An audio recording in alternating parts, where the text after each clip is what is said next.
Buenas noches. Placer darle la bienvenida a nuestra Conversando con Humberto, pero en la versión de estudio de la lección de escuela sabática.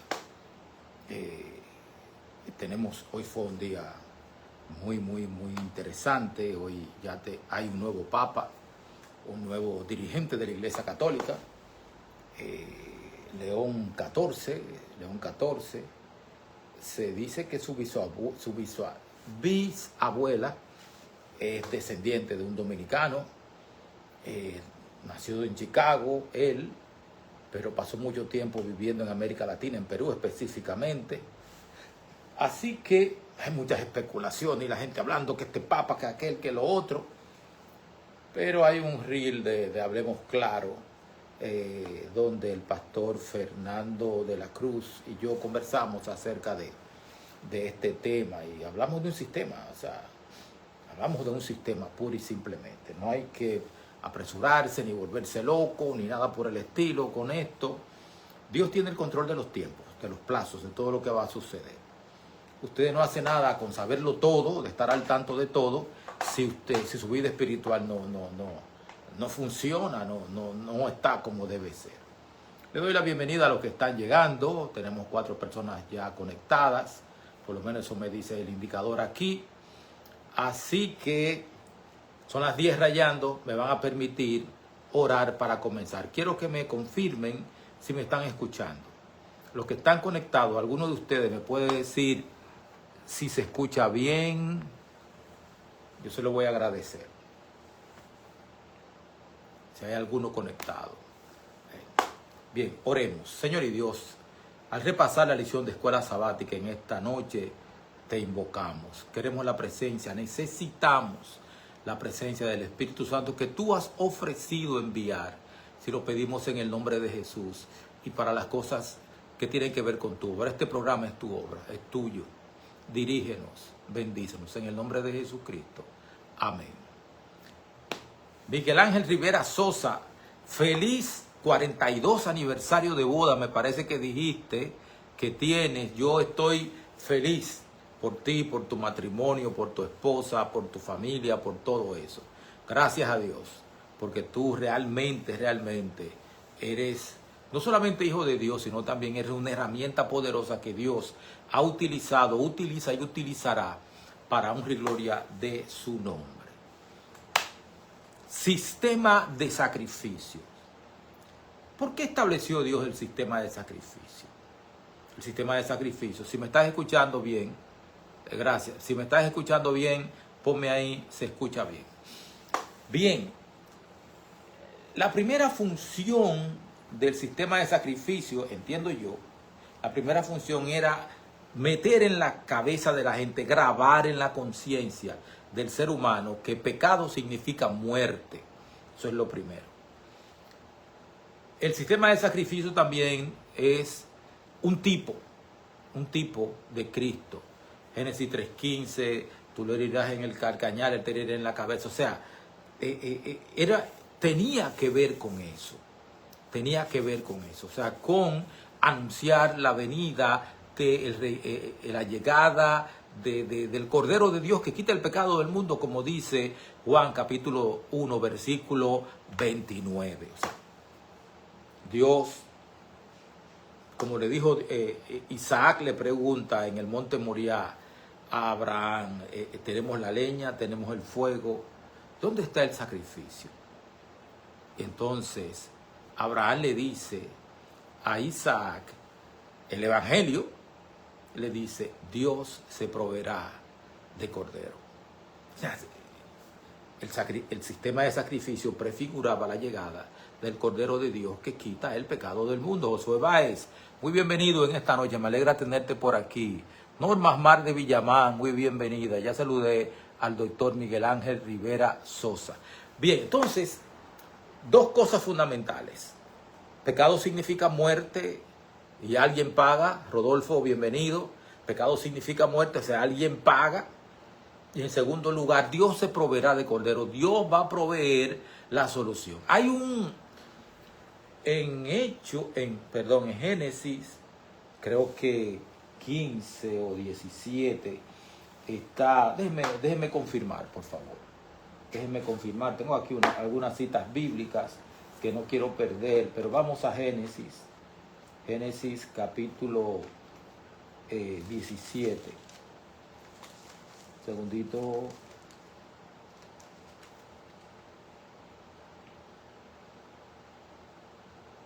Vamos a ver. No, es Génesis 15.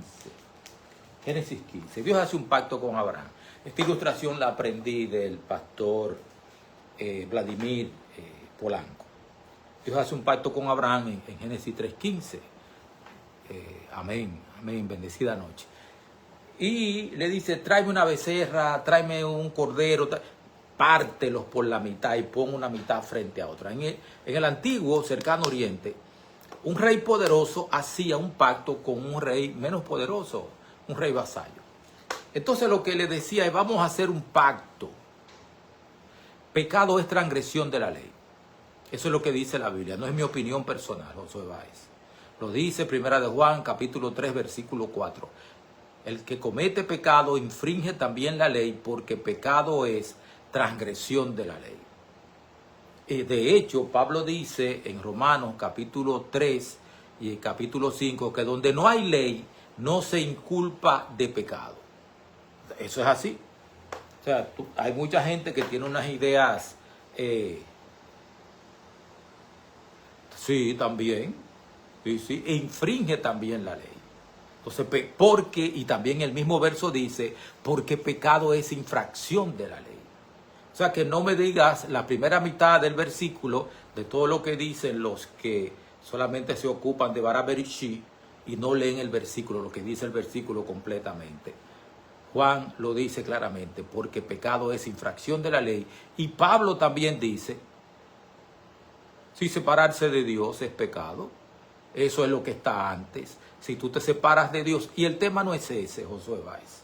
El tema es la lección de escuela sabática. Ahora, lo que la Biblia te dice a ti, por más que tú quieras darle vuelta o esconderte en recoveco y demostrar que tienes conocimiento, lo que la Biblia te dice es que donde no hay ley, no se imputa pecado. Y el mismo versículo que estás utilizando dice Juan en la segunda parte, porque pecado es infracción de la ley. Así que vamos a estar claros con eso. Vuelvo. Entonces, el rey poderoso le decía al rey vasallo, pon una mitad de un buey de este lado frente a frente, uno a la otra. ¿Qué significaba eso? Significaba que si tú no cumples tu parte del pacto, del acuerdo que hemos hecho, yo te voy a partir cómo se parten esos animales. Sin embargo, en este caso, en Génesis 15, quien pasa por el medio de los animales es una antorcha que Abraham ve. ¿Qué significa eso? Significa que en este caso, si Abraham rompía el pacto, era Dios quien iba a cargar, la paga del pecado. Realmente como es. Isaías 53, 53:6, cada quien se apartó por su camino, mas Jehová cargó en él el pecado de todos nosotros. Mirta Félix, Ronnie Villamán, muy bienvenidos. Entonces, ¿cómo se perdonaba el pecado en el Antiguo Testamento, antes de Jesucristo? ¿Cómo se perdonaba el pecado? En Levíticos, y de hecho también antes, en el mismo libro de Génesis, capítulo 4, en todo el Antiguo Testamento, hasta que Jesucristo muere en la cruz, el pecado se perdonaba de una manera ritual. Un hombre hebreo, Josué pecaba.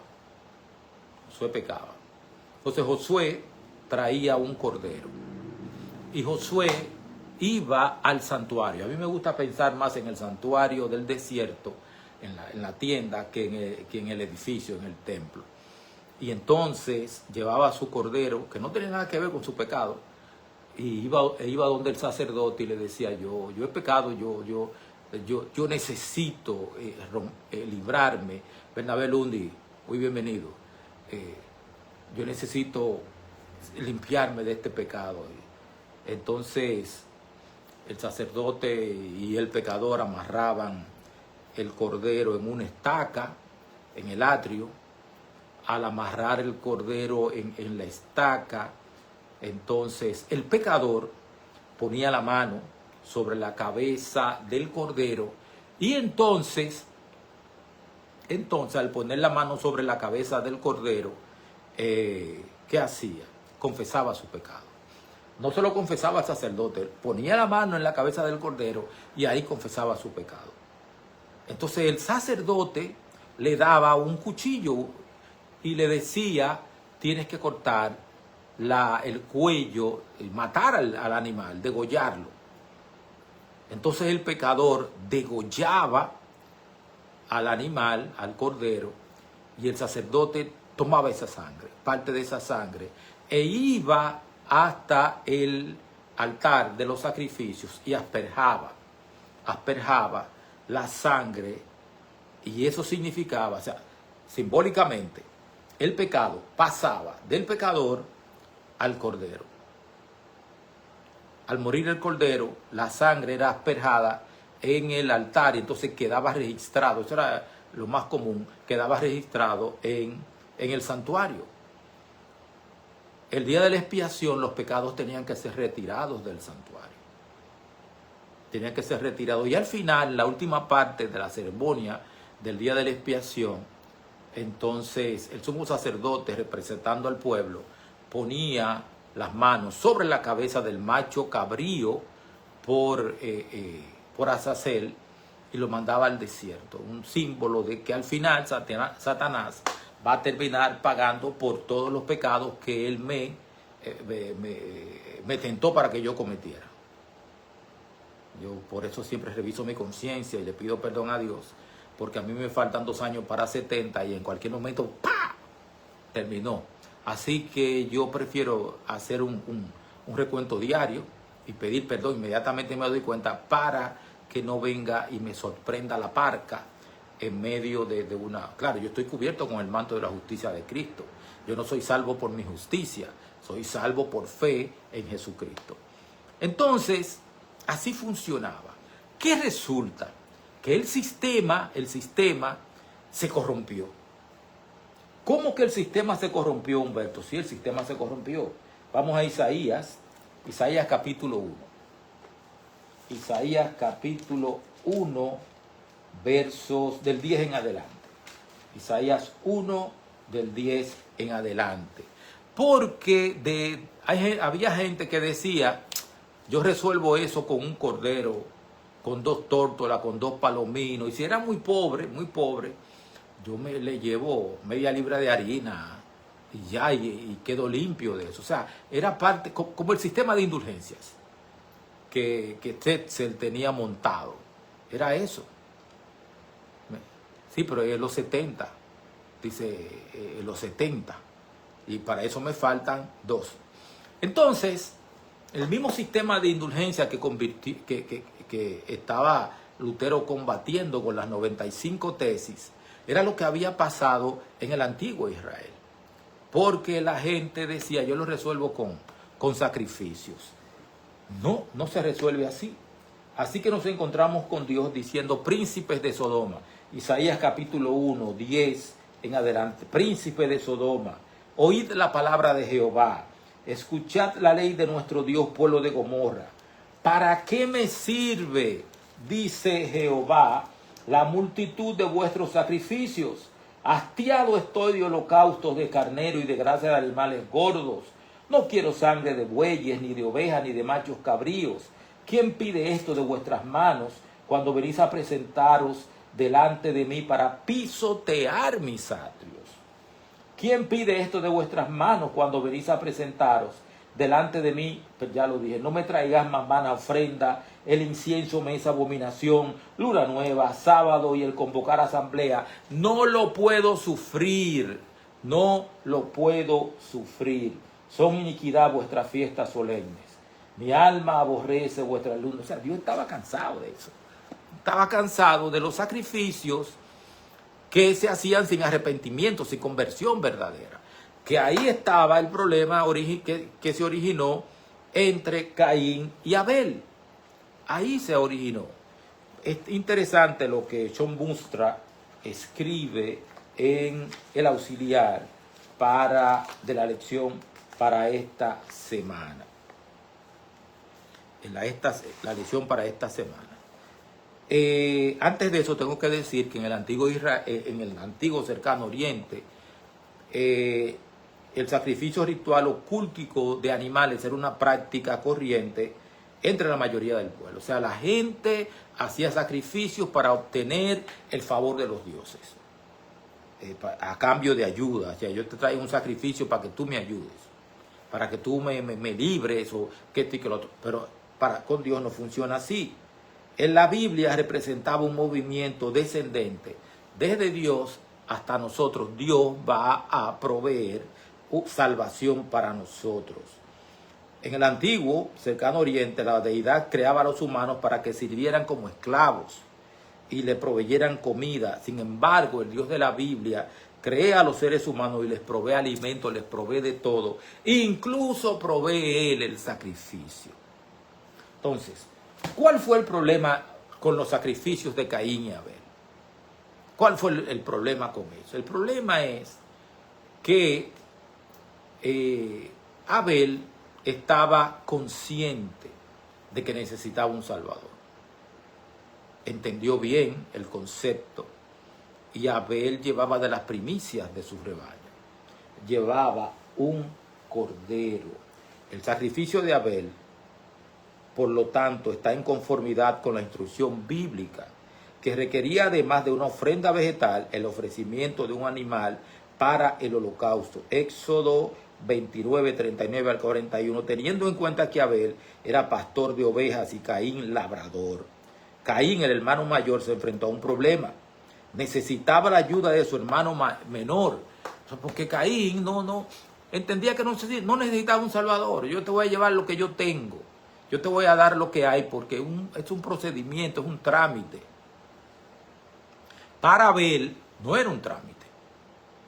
Para Abel era una entrega, un holocausto que asciende con olor grato delante de Jehová. Por eso Dios vio con agrado el sacrificio de los sacrificios que Abel llevaba y desechó los sacrificios de Caín, porque no había un corazón contrito y humillado junto con los sacrificios. Así que Dios no vio con agrado el sacrificio de Caín.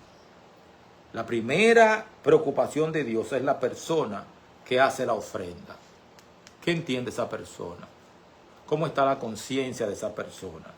¿Qué quiere esa persona? Eso es importante para Dios. Ustedes se acuerdan de Isaías 58, de los ayunos. ¿Para qué?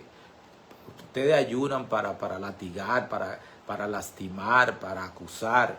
Dios no quiere ayuno de ese tipo.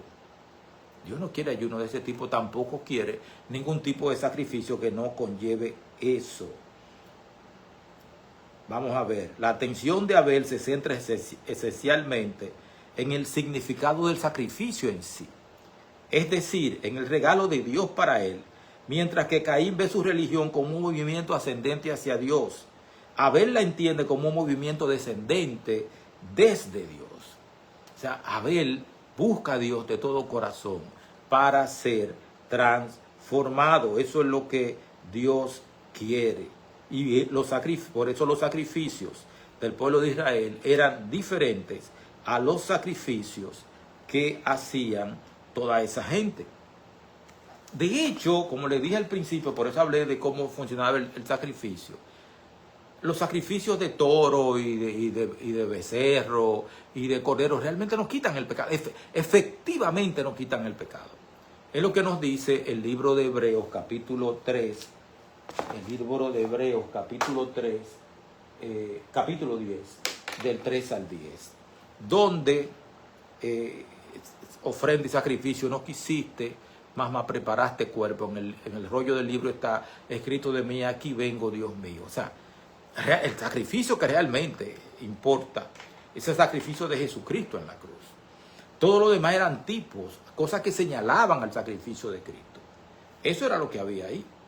Cuando Jesucristo muere, entonces todas esas personas que habían estado llevando sacrificios desde Abel hasta cuando Jesucristo muere, y de ahí en adelante, incluyéndome a mí, de ahí para adelante, entonces somos justificados por la fe en el sacrificio de Cristo.